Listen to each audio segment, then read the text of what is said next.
Spanyol kabupaten. Itu Muaz bin Jabal dikirim jadi gubernur di Yaman, semua Yaman sekarang negara, dulu provinsi.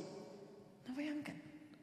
Jadi nggak tanggung, orang Islam tuh kalau berusaha suksesnya nggak tanggung. Jadi kalau kaya, kaya sekalian. Makanya munculnya ayat zakat itu bukan beban untuk bisa menunaikan sebuah kewajiban ibadah saja, bukan. Teman-teman, zakat itu dorongan katalis kalau di kimia supaya kita kaya. Sebab kalau kita nggak punya uangnya, bagaimana bisa zakat? Kalau nggak punya harta, bagaimana infak? Jadi orang dulu itu mengejar harta itu supaya bisa zakat. Saya udah hatam nih sholatnya, zakat belum, makanya dia dagang supaya kaya. Begitu kaya bisa zakat, bisa infak, bisa sedekah. Itu motivasinya. Jadi kalau cuma jadi kaya bagi umat Islam itu gampang. Kaya itu ringan. Kalau Anda belajar fikih tijarah, fikih bisnis, kaya itu biasa.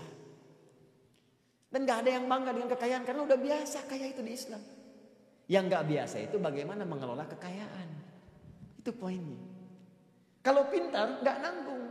Kalau punya tenaga gak nanggung. Bilal adzan sekarang 2 kilo kedengaran gak pakai mic. Kan kasusnya Abdullah bin Abi Umi Maktum itu ketika datang tadi subuh saya terangkan. Ya, di teman-teman di masjid Sayyidina Bilal, itu Bilal adzan, Abdullah bin Abi Umi Maktum mata tak bisa lihat. Minta rukhsah ke Nabi, ya Rasulullah Ali ya rukhsah. Boleh enggak saya minta keringanan? Sulit, rumah jauh dari masjid, mata tak bisa lihat. Kemudian jaraknya sulit ditempuh. Boleh enggak saya di rumah sholatnya? Kata Nabi, atas maul adzan, atas maul nida, kedengaran enggak adzan? Bala, kedengarannya Rasulullah. Adzan Bilal gak pakai mic, kedengaran ke rumah Abdullah bin Abi Umi Maktum. Gak nanggung. Nah, itulah yang dimaksud falah. Nah sekarang, apapun yang mereka kerjakan sukses.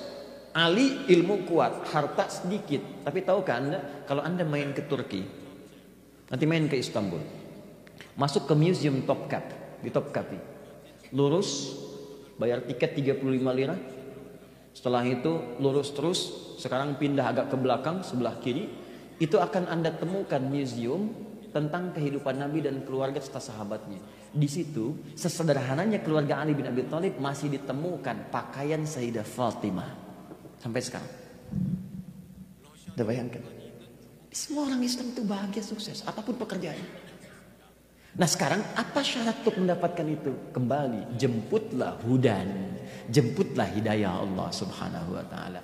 Itulah janji Allah. Begitu Anda menjemput hidayahnya, maka Allah akan tunjukkan jalan-jalan menuju hal-hal yang tadi diinginkan. Jalan bahasa Arabnya sabil, jamaknya disebut dengan subul. Buka Quran surah ke-29 ayat 69. Walladzina jahadu fina lanahdiyannahum subulana.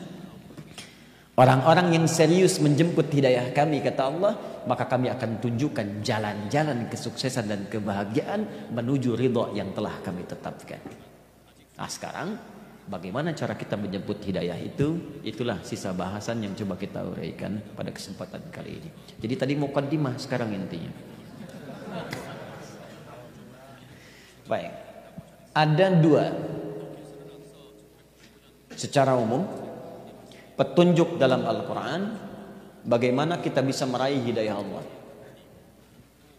1, petunjuk yang dimintakan langsung, diperintahkan oleh Allah untuk dipraktekkan.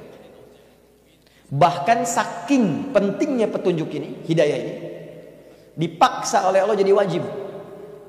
Bukan untuk membebani, tapi supaya orang-orang Islam itu mendapatkan janji tadi, bahagia, sukses, dipaksa.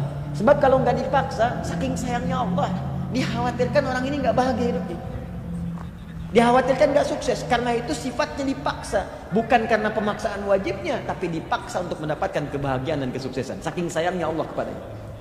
Maka bentuk hidayah yang pertama terletak kepada bentuk ibadah, dalam bentuk ibadah ritual. Salat termasuk hidayah. Puasa bagian dari hidayah. Karena itu ketika Allah menyebutkan kalimat hidayah, masih ingat jamak hidayah itu apa? Hudan. Ketika kalimat pertama hudan disebutkan dalam Al-Quran, dia bersanding dengan bagian pertama ini, yaitu ibadah ritual. Al-Baqarah ayat 2 sampai ayat 5. Yuk kita bacakan dari ayat 2 ke 3 dulu. Dzalikal kitabu la raiba fi hudan lil. Siapa muttaqin yang dapat hudan ini? Baca ayat 3-nya. alladzina yu'minuna bil wa yuqimunas salat. Siapa yang dapat hudan dari kalangan muttaqin ini? Orang beriman yang melakukan amalan. Apa amalan untuk mendapatkan hudan ini? Salat. Jadi ketika kita dipaksa untuk menunaikan salat, sifatnya wajib. Wajib salat subuh, wajib zuhur, asar, maghrib sampai isya. Sebetulnya salat itu bukan untuk membebani kita. Semuka langit dan bumi tidak salat, tidak akan menurunkan status Allah sebagai Tuhan. Allah nggak butuh dengan salat kita. Tapi kita yang butuh dengan salat.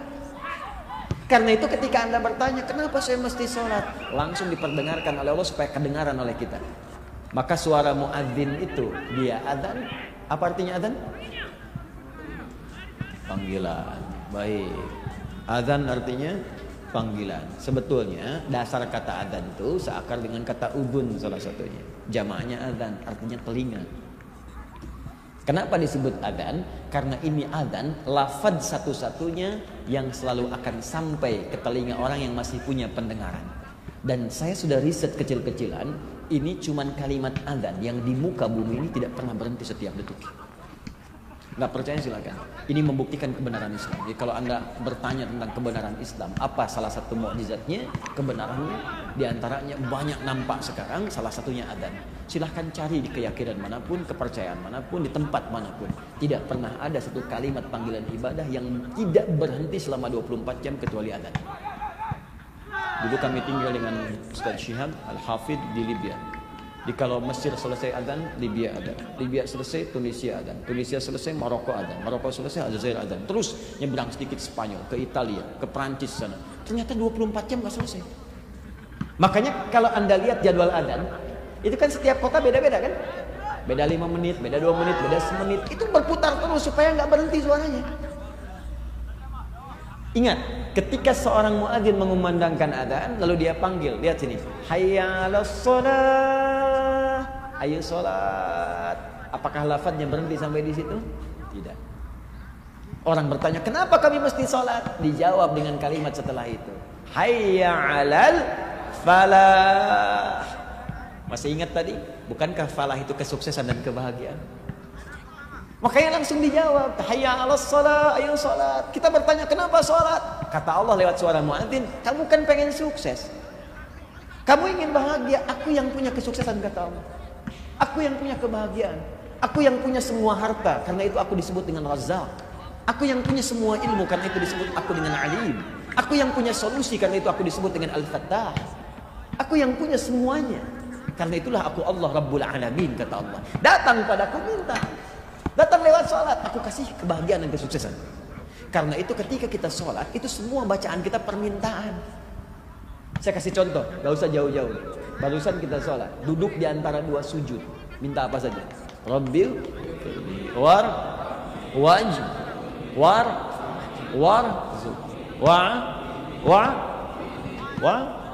tuh. Banyak kita minta. Rabbighfirli warhamni wajburni. Ya Allah, ampuni aku, sayangi aku, dan lindungi aku dari orang-orang yang iseng kepadaku dengan sifat jabbar. Kalau sedang bekerja ada yang mengganggu, ya Allah, ingin menyingkirkan, menyungkurkan dalam persaingan bisnis, lindungi aku lewat salat. Anda yang ganggu, lapor polisi, polisi menindak. Anda mendekat kepada Allah, siapa yang berani dengan